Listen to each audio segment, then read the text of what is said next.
이재명 후보에 대해서는 대선 전에 선고가 날 것이냐, 당선이 된다 해도 재판이 계속될 것이냐라는 법적 이슈가 논란입니다. 국내 정치인 최초로 유튜브 구독자 수가 100만 명을 돌파했다고 합니다.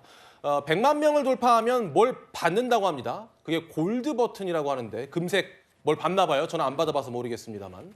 그 언박싱 영상이 오늘 오전에 공개됐는데 그 영상부터 보고 오겠습니다. 저는 매우 보수적인 사람이에요. 규칙을 지키자, 상식을 회복하자, 균형을 갖자, 공정하게 하자. 이게 무슨 진보의 가치입니까? 이건 당연한 사회적 원리거든요. 기본적이고 초보적이고 당연한 사회적 원리. 이걸 지키지 않는 사람을 원래 보수라고 해요. 정상을 회복하자, 법 좀 지키고 살자, 콩 심는 데 콩 나는 세상을 만들자. 진짜 진보는 새로운 길을 찾는 사람들이에요. 근데 저는 사실 그런 쪽보다는 보수적 색채가 좀 강한 사람인 건 맞습니다. 네, 이 100만 구독자 기념 영상에서 이재명 후보는 다양한 질문에 또 답을 하는 시간을 가졌는데요, 장 변호사님. 네. 보면은 나는 보수적 색채가 강한 사람이다라고 얘기를 했어요. 근데 사실 100만 구독자는 이재명 대표를 되게 옹호하고 지지하는 사람이잖아요. 네. 그분들한테 나는 보수적 색채가 강한 사람이다라고 말한 이유는 뭘까요? 그러니까 이 수락연설을 할 때도 오히려 보이지 않는 게 윤석열 전 대통령에 대한 언급, 그리고 이 내란, 뭐 이 부분을 평가하겠다, 단죄하겠다 이런 표현이 없었다는 거 아닙니까?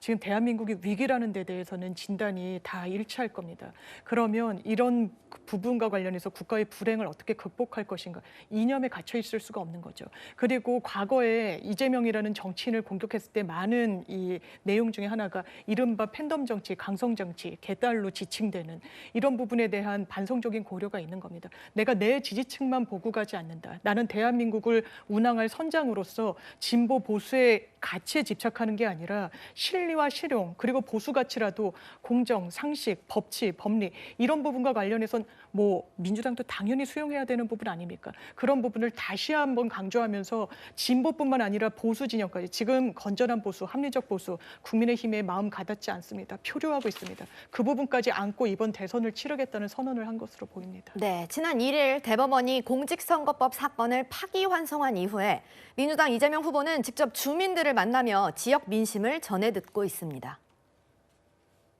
투표가 총알이다. 투표가 총알입니다. 정말 혁명의 수단이죠. 제가 말하는 건 더 나은 세상을 위한 화끈한 변화를 말하는 거니까 그 이상하게 공산주의로 몰지 말기 바랍니다. 네, 박창진 부대변인님, 네. 이거 현장 영상을 보면은 현장 행보에서는 당에 대한 이야기는 줄이고 민심을 살피는 듯한 얘기를 많이 하더라고요. 일단 대통령 후보로 출마 선언을 하실 것이고 대통령이 해야 될 당연한 책무가 민생을 돌보는 거 아니겠습니까? 그래서 지금 뭐 이런 표현을 써서는 안 되겠지만 지역 병방으로 우리가 취급했던 지역들을 이렇게 순방하시면서 지역의 민심을 듣고 무엇보다 민생의 위기가 심각한 시기인 만큼 거기에 귀를 기울이겠다. 그래서 경청 투어라고 저희가 이름을 짓고 진행하고 있는 사안입니다. 네, 강전혜 대변인님은 이 경청 투어 어떻게 보고 계세요?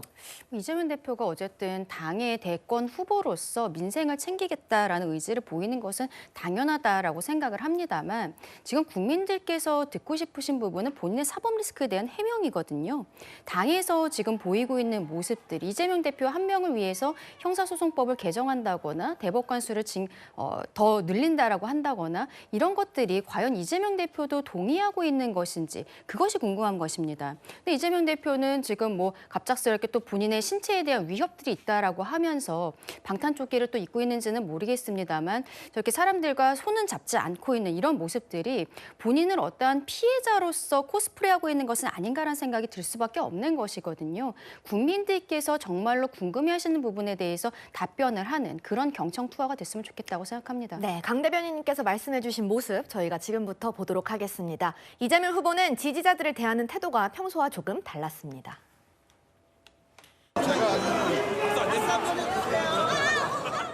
오늘 또 뭔 일이 있을 거라고 그래서 저희가 좀 조심을 해야 돼서요. 이해해 주시겠죠? 예. 눈은 맞출 수 있습니다. 손은 못 잡아도.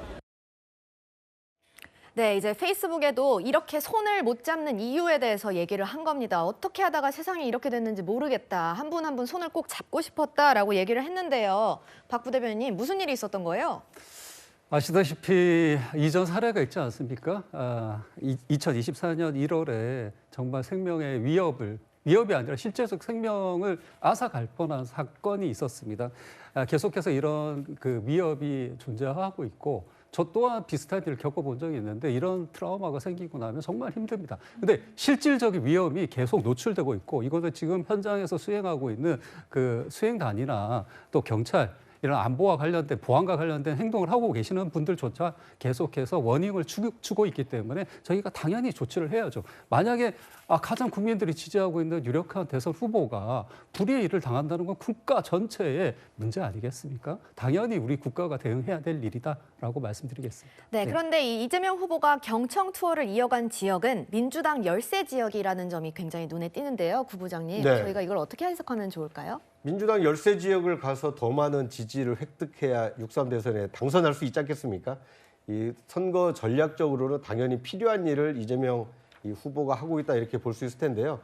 저는 이제 한 가지 좀 아쉬운 점이 있습니다. 네. 우리나라는 이 각 공당의 대선 후보로 선출이 되면 이 각포 비상 이 경호 대상자가 됩니다. 그러니까 대통령의 준해서 경호가 이뤄집니다.